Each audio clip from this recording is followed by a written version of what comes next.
So last time we talked about the relationship here with position and velocity and acceleration.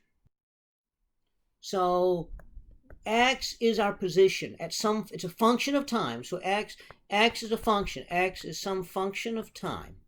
Okay. And so velocity is the rate of change. So it's the derivative of x. So velocity is also going to be a function of time. Okay. And then acceleration is the rate of change of velocity. Okay, so that's going to be the second derivative of x respect to time squared. Well, x is a function of time, so we can possibly imagine the acceleration is also a function of time. The jerk was the derivative of acceleration, so that's the second derivative of velocity, and so that makes it the third derivative of position. Now, we can actually graphically analyze these things. We can look at a plot of position versus velocity and see what does that look like. And so you could have a graph here and say that this is time, this is position, and you make a graph here and you say there it is. Okay, like ignore that thing in the middle there. Okay, so there it is here doing something like that, and you would say, okay, there's position. Where is it moving fastest? Well, it's moving fastest where the slope is biggest. So that would be the greatest acceleration. How often does it stop? Well, the velocity is the rate of change or the slope of the position, so anytime you reach a maximum or a minimum, it stops. Okay, where's it moving in the negative direction? That's going to be where the slope is negative. Where is it moving the positive direction? That's where the slope is positive. Where's the biggest acceleration? Well, the acceleration is the second derivative, so that's going to be the curvature. So this is a steeper curvature than this, so that means this is more acceleration than that. This is curving negative, so this is negative acceleration, this is positive acceleration. And where it's straight, it's no acceleration. Where it's curving just a little bit, that's very low acceleration. Now, that'd be very low positive acceleration over here. So you can get a lot by looking at the graph. Well, another thing we run into is constant acceleration. Now, where does that come from? Well, Isaac Newton tells us F equals ma. So the acceleration is force over mass. Now, when you apply a force, you can apply a variable force, and we do all the time, but often we apply a constant force for a period of time. Now, the force might be constant forever, but it's constant for a little while, then it changes to something else which is constant.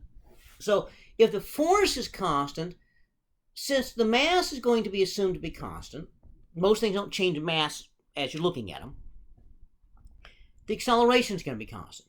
So constant acceleration is kind of fairly common in nature, and the nice thing is studies of constant acceleration give us some nice, simple, easy equations to work with, and we always like easy equations, and so that's what we're going to do. We're going to study this easy equation that comes out of this. Okay, so acceleration is dv dt. So we can pretend this is like a fraction, because remember, the derivative comes from the limit of a ratio. So you can think of it like a fraction. So if we do that, then we could say that dv equals a dt. Okay, so I want to find the velocity out of this, so I have to take an integral. Okay, now, acceleration is constant, so it comes out of the integral. So it's just a integral dt. Now, integral dv, we're going to integrate from initial to final, so that's going to be v final minus v initial. Or the way that we've been talking about this, the nomenclature we've been using, v final is the velocity at some point in time, and v naught is the initial velocity. So that's going to be a integral dt. The integral dt is t final minus t initial. Well, t initial 0, so this is just t. So we now can say, therefore, that the velocity is going to be, if we move this to the other side of the equation here, so move that to the other side of the equation, and so we can say now that V is V naught plus AT. But we know that V is dx dt. So dx is going to be V dt. So if I want to find x, I got to do integral dx is integral of V dt. Well, we cannot bring V out of the integral because V is not constant. But we do have an expression for V. V is V naught plus AT dt. Now we're integrating a polynomial, and we know how to integrate a polynomial, right? So integral dx equals integral V naught dt plus the integral of AT dt.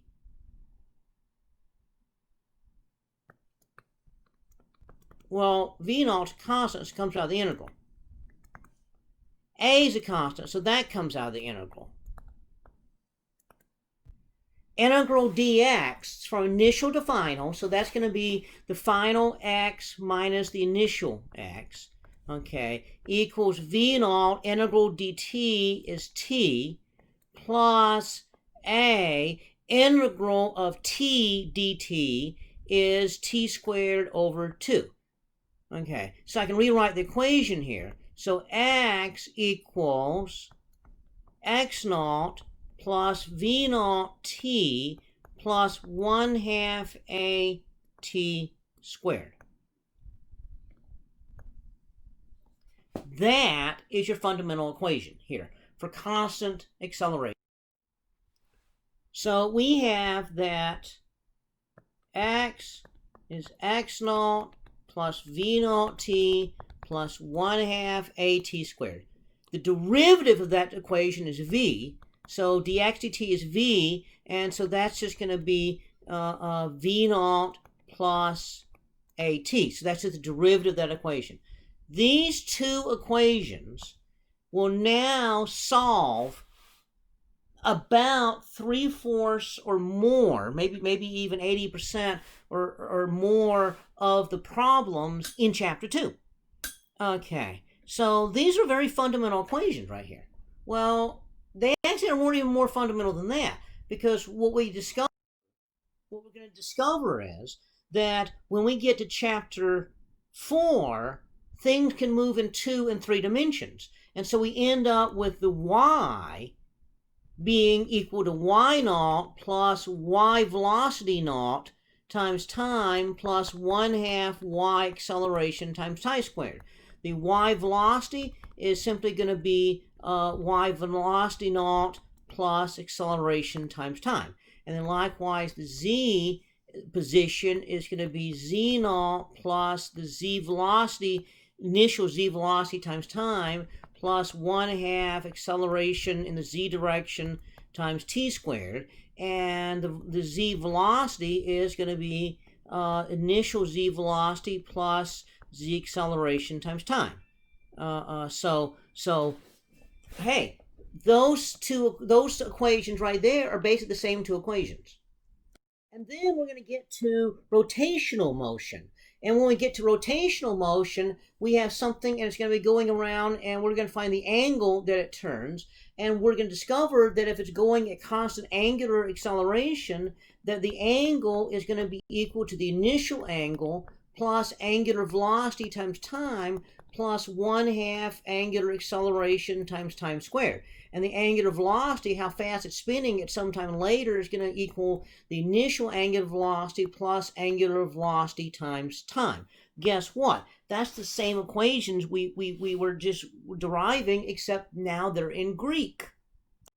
And then in fact, we get into physics 2, and we start looking at electric charge. So we have a capacitor, and we got current, and the current is equal to the rate of change of charge. I is the charge. Okay, and so if we want to find out how much charge is on this capacitor right here, okay, then what we discover is if we have constant rate of change of current, because the current's going to be changing a little bit, if the rate of change of current is constant, then what happens is that so if we assume that di dt is constant, then we find that the current is equal to, or the not the current, but we find we'll find the charge, which is Q. So let's be Q up here. So we find that the Q is equal to Q naught plus initial current times time plus 1/2 rate of change of current times time squared. That's exactly the same equation that we had before, and in fact we find that the current is going to be equal to the initial current plus the rate of change of current times time. Okay, so again, this is all exactly like before. So fundamental, x equals x naught plus v naught t plus 1/2 at squared. The derivative of this equation, v, is v naught plus at.